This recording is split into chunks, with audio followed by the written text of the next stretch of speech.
and welcome back to my channel. For today's video, eto guys, i-share ko sa inyo yung aking best of 2023. I know medyo late na ako pero nasa January pa naman, so ihahabol natin to. Mag-start tayo sa mga makeup. First is the Easy & Co na blush palette. Meron ako ditong tatlong color na pinili. Sa Lazada ko siya nabili nung sale kasi mas mura ko siya na nakuha. I think naka 50% off lahat. Maganda siya kasi makakapili ka ng mga blushes na color na gusto mo. And once maubos to, natatanggal siya, pwede mo siyang palitan ng panibagong kulay or panibagong blush. Ilalagay ko lahat guys sa description box below kung saan ko sila nabili para madali na lang sa inyong hanapin kung interested kayo dun sa product.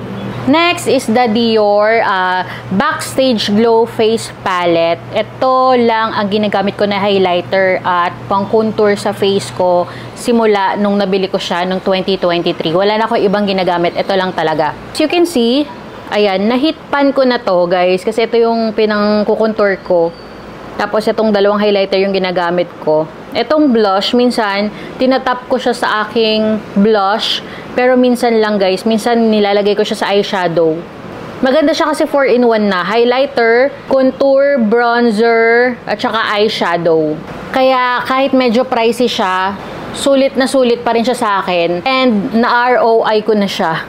Next guys is the Dior Forever Skin Glow plus yung Forever Skin Correct. So, eto guys, yung dalawang foundation at concealer na ginagamit ko. As in whole year, eto lang yung gamit-gamit ko at wala nang iba.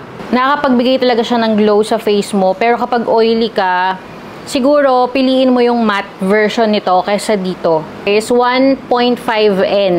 Ayan, pareho silang N. Talaga natatakpan niya guys yung mga redness, yung mga, alam mo yung kakapisa mo pa lang na pimples, tas kailangan mong mag-makeup. Ito lang ang pangtapat dun. Ayan, talagang mabubura na siya. Next guys, ito na yung pinakalas ko sa makeup kasi sabi ko nga sa inyo noong 2023 kung nanonood kayo ng vlog ko, bumibili na lang ako ng makeup. Once na naubos ko yung makeup na yon, hindi na ako yung parang nag-hoard katulad ng dati dahil ang dami kong na-expired, ang dami kong hindi nagamit, ang dami kong tinapon na makeup. Kaya, sayang lang. So, for this 2024, ganun din. Magtitipid na tayo and hindi tayo bibili ng makeup hanggat hindi pa ubos yung meron pa. Ito na nga siya guys. Ito yung lip tint na Dior. And as you can see, dry na siya kasi wala na siyang laman. Wala na po ako makuha sa kanya. Ayan. Sobrang na-ROI ko na to at ubos na dahil sa lagi kong paggamit sa kanya. Ito yung shade na 761. Sulit ka na dito guys kasi I think mga 6 months ko din siyang nagamit bago siya naubos. Halos everyday yun. Wala akong ibang lip tint. Ito lang. Kaya bumili ako ng panibago kasi naubos na to si Dior. Next is the Zara perfume na Red Temptation. This is a dupe for the Baccarat Rouge ng MFK at sobrang bango nito guys. Pangalawang bottle ko na to at natsyempuhan ko na sale siya sa Zara. Kaso nung bumalik ako, na sold out na siya. As in, ito lang yung sold out. At saka ngayon, naka-regular price na siya. Diba maraming sale sa Zara ngayon, mga pabango. Naka more than parang 30 to 40% off. Pero ito ang naka-regular price lang. Next naman is this one, the La Fesse Organic Insect Repellent. Ito kay Phoenix to and pwede rin siya sa akin. Pwede siya sa adult and pwede siya sa mga babies. Ito, nabili ko siya sa healthy option for 365 pesos. Mosquito repellent siya guys and pwede rin siya sa mga deets or mga ticks. Alam mo yung mga gumagapang sa mga kama, yung maliliit na parang bugs. Pwede siya doon. Pwede siyang spray sa mga linen, mga damit. And especially sa skin, pwede rin. Hindi na ako naglo-lotion. Why? Dahil sobrang lagkit niya at nalalagkitan din siya. Kaya nag-switch ako sa spray kasi easy to use lang siya tapos hindi mo pa kailangan maglagkit yung kamay mo. Next is the Lux Organics Premium Keratin 10-in-1 Hair Elixir Leave-In Treatment. So, ganito siya guys. Nagbibigay siya ng shine and glow sa hair mo. Lalo na ginagamit ko to guys bago ko mag-blower ng hair kasi for heat protection. Next, this one is my all-time favorite at lagi ko tong nire-recommend guys at hindi ito mawawala sa aking bag. And this one is the Camellia San spray or throat spray. Medyo pricey siya pero effective siya para sa akin lalo na kapag nakakain ka ng matamis at feeling mo nangangati or parang sumasakit yung lalamunan mo. Ito ang ma-recommend ko sa inyo. Pinaka-effective na panlaban sa mga bacteria sa throat.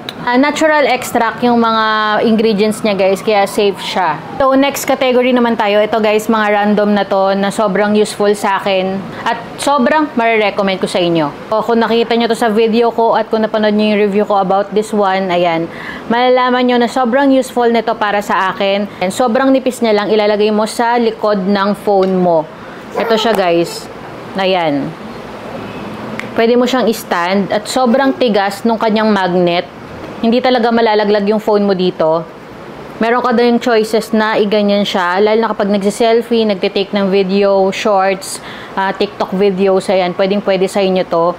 Hindi mo na kailangan magdala ng tripod sa labas kasi, ayan, nasa likod lang siya ng phone mo. Para siyang MagSafe wallet, pero MagSafe tripod siya. Next naman guys, ito, pinaka-best of 2023 sa akin to. This is the DJI Osmo Pocket 3. And sobrang hinintay ko talaga tong camera na to. Dahil alam ko, sobrang malaking upgrade ang gagawin nila. So, ganito siya guys. Ito yung screen niya. So, i-flip mo lang ng ganon and mag-open na yung camera. So, ayan siya. Maraming features to, guys. Lalo na kapag sa vlogging. I-stand mo lang siya ng ganyan and meron siyang active tracking na kahit gumalaw-galaw ka, itatrack niya yung movement mo. Next naman, guys, is this one. Ito yung Stanley na Deco Collection. Limited edition siya here sa Philippines but not in the US.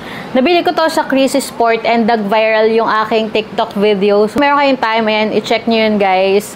Pinakita ko lahat ng design doon na meron sa Chrissy Sports. Etong Deco Collection nila, nung pumunta ako, available pa lahat. As in, yung 4 na color nito, meron kasi itong dark green, black, and cream. So, ang pinili ko, yung pink or yung blush color. Pag bumili ka ng ganito, sa Deco Collection nila, meron ka free na ganito na Stanley na straw cover. Sobrang higpit niya guys. Ayan no, talagang kailangan mo ng effort para hatakin yung mismong sa straw niya. Umaabot sa akin ng 2 days pataas yung ice dito sa loob ng Stanley. Iba kasi yung quality ni Stanley guys compared dun sa mga ibang insulated na tumbler. Kaya ako talagang pinili ko si Stanley, lalo na napanood niyo yung video na may nasunog na sasakyan or nag-apoy yung sasakyan at yung Stanley na tira doon, meron pang yelo. Plus, meron din pala akong binili sa Shopee. Ito siya guys. Para na take out ko siya kapag gusto magkape. Ayan, na-take out ko. Mura lang din to. Parang nasa 150 lang. Ayan, ganyan siya. Ilalagay mo dito yung tumbler mo or yung Stanley. Tapos, igaganyan mo siya. Sobrang protected din nung mismong body kasi hindi siya mai-scratch or hindi siya mauuntog kahit saan. Next naman is the Lululemon Everywhere belt bag. Ayan, ito sobrang ma-recommend ko to lalo na kapag meron kayong mga toddler, meron kayong mga baby kasi kapag lalabas kayo, ayan, ito very useful niya sa akin. Ilalagay ko lang siya sa bewang ko or igaganyan ko lang siya dito sa katawan ko, i-crossbody ko siya. Ayan, marami na ako malalagay. Kasyang-kasya dito yung wallet ko, yung long wallet ko kasi yun lang naman dinadala ko tsaka phone.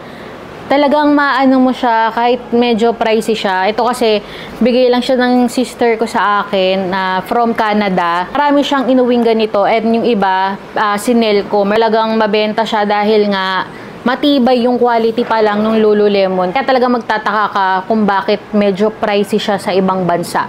Meron kasi 2 liter and 1 liter. Yung 2 liter, ito yon, and yung 1 liter is yung medyo maliit ng konti. So ito, meron siyang packet dito guys. And then, sa loob, ayan, marami ka nang mailalagay. Maganda siyang gamitin, very convenient. Lalo na kapag kakargahin mo yung toddler mo. Next is the Apple AirTag. Kami lahat yung aalis. Nilalagay ko talaga yung AirTag na to sa kanya para alam mo na matatrack mo siya. Very useful ng AirTag guys, lalo na kapag meron kang nag-aaral, chikiting. Kailangan mo to sa kanya. Hindi lang para sa kanya guys, para sa'yo. Para ease of mind na, nandun pala siya sa loob ng school, ganon. Pumunta siya sa ganito, pumunta siya sa ganon. So ito guys, yung bagong special edition ng Dyson. Color blush and blue, yung color niya. So, ito siya guys sa loob. Ayan. Of course, hindi ito mawala sa akin best of 2023. Very good investment siya for me kasi halos everyday ko siyang ginagamit.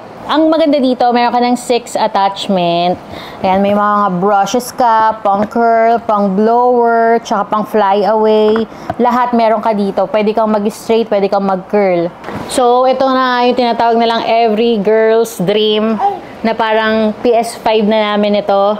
So, there you go guys. Ito yun yung aking best of 2023. I hope nakatulong sa inyo itong video na to.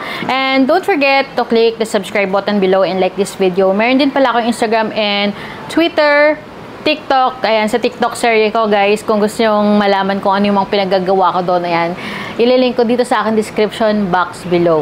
Thank you so much guys for watching. See you on my next one. Bye!